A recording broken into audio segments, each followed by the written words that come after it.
வாய்ஸ்னா நீங்க தான். இனிமையான பாட்டு. வாய்ஸ் எங்க இருக்குமா? எப்படிமா? வாய்ஸ் இங்க இருக்கு, ஆள் அங்க இருக்காங்க, பேஸ் அங்க இருக்கு.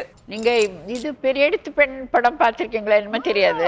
அதுல ஒரு பாட்டு வரும், ரகசியம் பரம ரகசியம்னு ஒரு பாட்டு வரும். ஏமா அந்த பாட்டு முதல்ல அத கூப்பிட்டார், ரெக்கார்டிங் போயிருந்தேன், ரிஹர்சல் பண்ணியிருக்கிறேன். அதுல விஸ்வநாதன் சார் சொன்னார், நீங்க ரொம்ப ரகசியமா பாடணும் இந்த பாட்டுன்னு.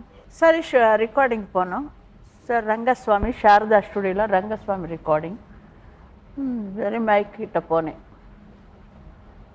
அது ஒரு 2 பேர் டைலாக் சொல்கிறதுக்கு வந்தாங்க, கோரஸ். பாட ஸ்டார்ட் பண்ணேன். சொல்லி கொடுத்தாரு ஹார்மோனியில் இப்படி தான் பாடணும். சரி, ரகசியம் ரகசியம் அப்படியே சொன்ன, யாருக்குமே கேட்கல.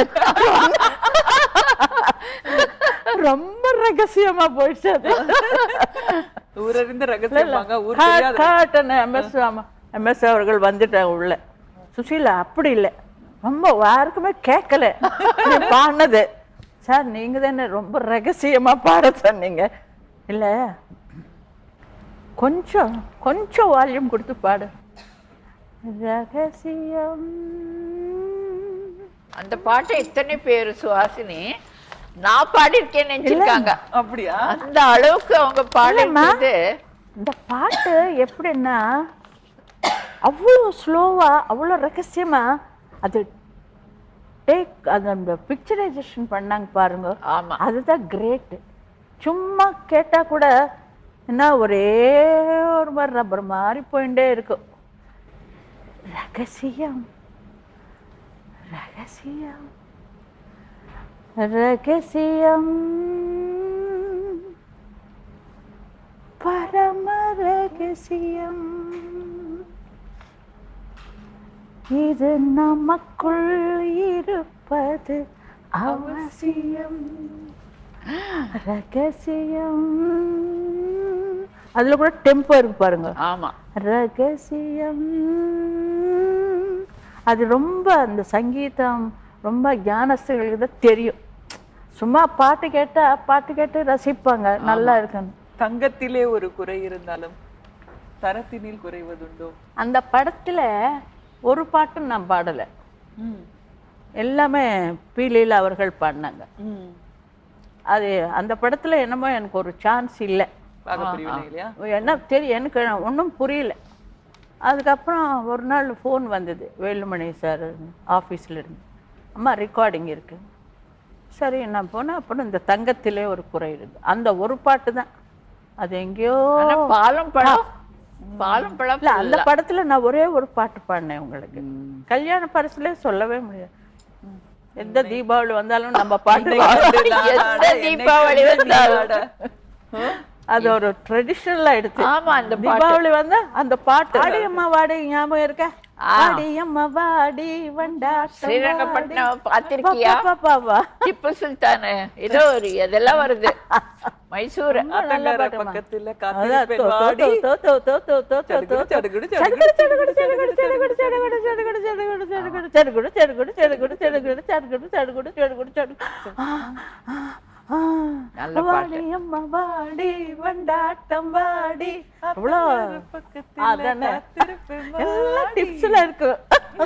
சுஹாசினி அவர்களுக்கு. பேசுவது கிளியா? பேசுவது கிளியான்னு அம்மா இவரு வால்ஸ்ல ஒரு ஏம்ராஜா காவேரி ஓரம். ஆமா, ஞாபகம் இருக்கா? காவேரி ஓரம் கதை சொன்ன, தெரியுமா உங்களுக்கு? உங்களுக்கு புரிஞ்சிருக்காது. ஆடிப்பேருக்கு கதை சொல்லி நான் பாடவா, உள்ளம் அலை மோதும் நிலை கோரவா. வால்ஸ் டைப் இருக்கும், ஒரு பால்ரூம் டான்ஸ் மாதிரி இருக்கும், வால்ஸ் டைப்ல கூட இருக்கும் அந்த பாட்டு. அந்த மாதிரி பாட்டெல்லாம் உங்களுக்கு ஞாபகம் இருக்கு இல்ல? இருக்காது.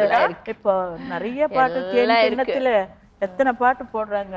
மறக்கக்கூடிய பாட்டமா பணத்தோட்டம் ஜவ்வாதுமே இல்ல. ஒரு நாள் இரவில் உறக்கம் பிடிக்கவில்லை, ஒரு நாள் இரவில் கண் உறக்கம் பிடிக்கவில்லை, வருவான் கண்ணன் என நினைத்தேன் மறக்கவில்லை. இந்த மாதிரி பாட்டெல்லாம் போடணும். அப்புறம் எல்லாருக்கும் இன்னும் எப்போ நான் சொல்கிறேன்னு அவங்க தப்பாக நினச்சிக்கூடாது. என்னை எப்போ பார்த்தாலும் சிட்டுக்குருவி ஆலைமணி இதுதான் பாட சொல்லுவாங்க. கச்சேரிக்கு போனேன் உடனே பாடிடுவேன், அவ்வளவுதான். அப்புறம் இன்னொரு பாட்டுமா, மீனே மீனே மீனம்மா. மீனே மீனே மீனே, அது வந்து அவர் இந்தியன் மெலோடி ஆமாம் சாங்ஸ் மாதிரி பண்ணி விஸ்வநாதம் அவர்கள் அவர் ரொம்ப நல்லா வச்சுட்டு அவர் எல்லா விதமான பாடல்கள் பாடிட்டாங்கம்மா. இந்த மாதிரி நல்ல ஆர்டிஸ்ட் இருக்கிறப்போ சரோஜா தேவன்னா பி சுஷீலா தான் இருக்கணும். ஒரு தெரியுமா, ஒரு படத்துல ஆக்ட் பண்ணாங்க இவங்க, அவனுக்கு என் மருமகள் பாடினா உடனே எனக்கு போன், பெரிய ஃபைட்டிங் என்னோட. ஆதவன், சுஷீலா ஏன் நீ பாடல? அல்ல என்னம்மா என் மருமகள் தானே, கொஞ்சம் அட்ஜஸ்ட் பண்ணிக்குங்க. எல்லாம் ஃபேமிலி கூட தானே. அவனும் சரி பெரிய மனசு வச்சு ஆக்ட் பண்ணி கொடுத்துட்டாங்க. நான் கேட்டேன் அவங்கள, எதுக்காக சுஷிலாவை போடாம வேற யாரையோ போட்டிருக்கீங்க? எனக்கு சுஷிலா தான் பாடுறது, நீங்க ஏன் வேற இப்படி பண்ணிருக்கீங்க? இல்லம்மா அவங்க ஏதோ கான்டாக்ட் பண்ணோம், ஏதோ இதாச்சு, அதுக்கு தெரியுமே ஒரு காரணம் ஏதோ சொல்லிடுவாங்க. அப்படி பண்ணிட்டு அப்புறம் இவங்க மருமகள் பாடிருக்கான்னு எனக்கு தெரியாது, யார்கிட்டயோ பாட வச்சிருக்காங்க, எப்படி இருக்குமோ என்னமோ. குடிக்கார பாட்டு. ஆமா, ஜவ்வாது மேடை, ஜவ்வாது மேடையிட்டு அது ஒண்ணு. ஆஹா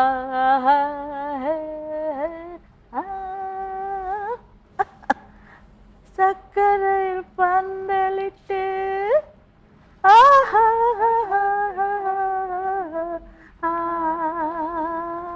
சுருதி ஒண்ணும் இல்லை, ஒண்ணுமே இல்லை. இப்ப பாட சொன்னா எப்படி? சந்தோஷத்துக்காக இப்ப எங்க பார்த்தாலும் பழைய பாடல்கள் தான் நம்பர் 1ல நிக்குது. டிவில பழைய பாட்டு தான் அவங்க எல்லாம் அந்த பிராக்டிஸ் பண்றாங்க, டான்ஸ் எல்லாம் பழைய பாட்டு தான். அந்த மியூசிக் பாட்டுக்கு முன்னால யார் இருக்காங்க சொல்லுங்க? பாட்டுக்கு முன்னால யார் இருக்காங்க? கரெக்ட். ஒரே ஒரு கேள்வி உங்க ரெண்டு பேருக்கு. ஒரே கேள்வி நான் கேக்குறேன். கேளுங்க, நீங்க கேட்டீங்க. பாட்டுக்கு முன்னால யார் இருக்கிறாங்க? நீங்க 2 பேரும் தான் இருக்கிறீங்க. அவங்களுக்கு இப்போ எத்தனை பாட்டு, காலை தென்றல் அந்த மாதிரி பாட்டு எல்லாம் ரொம்ப பிடித்தமான பாட்டு எல்லாம். எனக்கு ஒரு கடவுள் ஒரு பெரிய அனுகிரகம் கொடுத்துருக்காரு எல்லா ஹீரோயின்ஸுக்கு. ஆனா ஜாஸ்தி இவ்வளோ இருக்கு சரோஜா தேவிக்கு பாட்டு தான் நிறைய இருக்கு. நீங்க எனக்கு அவ்வளவு பேர் வந்தது உங்களாலதான். அந்த சமயத்துல மீட் பண்ணிருக்கீங்களா ரெண்டு பேரும் அடிக்கடி? ஐயோ நாங்க எப்படி தெரியுமா, ரொம்ப நான் ஷூட்டிங் நடக்கும் ஏவிஎம்ல, நான் ஷூட்டிங்ல இருப்பேன், யாரு ரெக்கார்டிங் நடக்கும்னு கேட்பேன். பி சுஷீலாமா வந்திருக்காங்க, ஷூட்டிங் நடக்குதுன்னு. உடனே நான் அங்க ஓடிடு, இவங்க கேட்பாங்க யார் ஷூட்டிங் நடக்குதுன்னு, இந்த மாதிரி சரோஜா ஷூட்டிங் நடக்குதுன்னு. உடனே பிரேக்னு சொல்லுவார் டைரக்டர், உடனே என்கிட்ட வந்துருவாங்க என்னுடைய செட்டுக்கு. எம்ஜிஆர் அவர்கள் அங்கே நான் இவங்களை 2 பேரும் மீட் பண்ணி பேசுறது, ஒரே ஸ்டுடியோலயே ஷூட்டிங், ஒரே ஸ்டுடியோல ரெக்கார்டிங், ஸ்டுடியோல இருக்கனால அது ஒரு பொற்காலம் சொல்லணும் இல்லையா? கோல்டன் ஏரா தான் அது. கோல்டன் இயர் ரொம்ப இல்லம்மா. இன்னைக்கு ரொம்ப சந்தோஷமா இருக்கு, ஸ்டுடியோல ஷூட்டிங் நடக்குது. அதான் என்ன கூப்பிட்ட உடனே ரொம்ப சந்தோஷப்பட்டேன். சரோஜா அம்மா உங்களை தான் கூப்பிட்டாங்க, நீங்க வரணும்னு. ஐயோ சொல்லணுமா, வந்துடுறேன். ஆமா. ஸோ இந்த நிகழ்ச்சியில உங்களை பத்தின அந்த உருவ அமைப்பு, ஒரு வடிவமைப்பு நாங்க வந்து எங்களால இயன்ற அளவுக்கு செஞ்சோம். அது வந்து உங்களுக்கு வந்து திருப்தியா இருக்கும் அப்படின்னு கேக்குறேன். ரொம்ப சரோஜா தேவி அப்படியே இருக்காங்களே. ஐயோ அப்படியே தான் இருக்காங்க. ஆனா வயசு இருக்கு, எனக்கு வயசாச்சு, அதை பத்தி நான் சொல்லல. அப்படியே மெயின்டைன் பண்றேன். நீங்களும் அதே மாதிரி தான் இருக்கீங்க. அது நான் மெயின்டைன் பண்றேன் அவங்கள பார்த்து. பாருங்க, எப்பவும் அவங்க தான், அவங்க அபிநய சரஸ்வதி தான், பைங்கிளி தான், கொஞ்சம் கொஞ்சம் பேசும் ஒரு குழந்தை போல ஒரு குமரி தான் எங்களுக்கு. அவங்கள வந்து நேர மறுபடியும் பார்த்து அந்த ஞாபகங்கள் எல்லாம் மறுபடியும் எங்களுக்கு சொன்னது வந்து எங்களுக்கு ரொம்ப சந்தோஷம். ஸோ அதனால உங்களுக்கு திருப்தியா இருந்தது அப்படின்னு நினைக்கிறோம். ஸோ கண்டிப்பாமா ரொம்ப சந்தோஷமா இருக்கு. நான் அது ஸ்டுடியோல ஷூட்டிங்கு, அதுதான் ரொம்ப ரொம்ப மறக்க முடியாத ஒரு நாள் இது எனக்கு. நிறைய விஷயங்கள் இருக்கு நமக்கு. அதில் இது ஒன்று சேர்ந்துக்குது, அந்த லிஸ்ட்டில் இதையும் சேர்த்துக்கலாம். ரொம்ப நாள் கழித்து ஸ்டுடியோக்குள்ளே வந்தது இன்னமும் ரொம்ப சந்தோஷமாக இருக்குது. அப்புறம் நீங்கள் வந்து நல்லா என்னென்ன கேட்கணுமோ எல்லாம் கேட்டீங்க. அப்புறம் நாங்கள் ஜெயா டிவிக்கு எவ்வளோ தேங்க்ஸ் சொன்னாலும் போகாது. பிகாஸ் ஆஃப் ஜெயா டிவி எங்களுக்கு ஒரு ஆப்பர்ச்சுனிட்டி கிடச்சிது நம்ம விஷயங்கள் எல்லாம் சொல்லிக்கிறதுக்கு. ஸோ அவங்களுக்கு ரொம்ப நன்றி சொல்லணும் நாங்கள். நன்றி. ஸோ இன்னைக்கு ஒரு நிறைவான ஒரு முடிவுக்கு வந்திருக்கோம். நம்ம சரோஜாதேவி அவர்களுடைய நினைவுகள், ஞாபகங்கள், அவங்களுடைய வாழ்க்கையில நடந்த முக்கியமான விஷயங்கள், அவங்க கிட்ட இருந்து நாம கத்துக்க வேண்டிய விஷயங்கள் எல்லாத்தையும் ரொம்ப அழகா சொன்னாங்க. இன்னைக்கு இவங்களுடைய இந்த நிகழ்ச்சியுடன் நம்முடைய நிகழ்ச்சி முடிவடைகிறது. Good bye.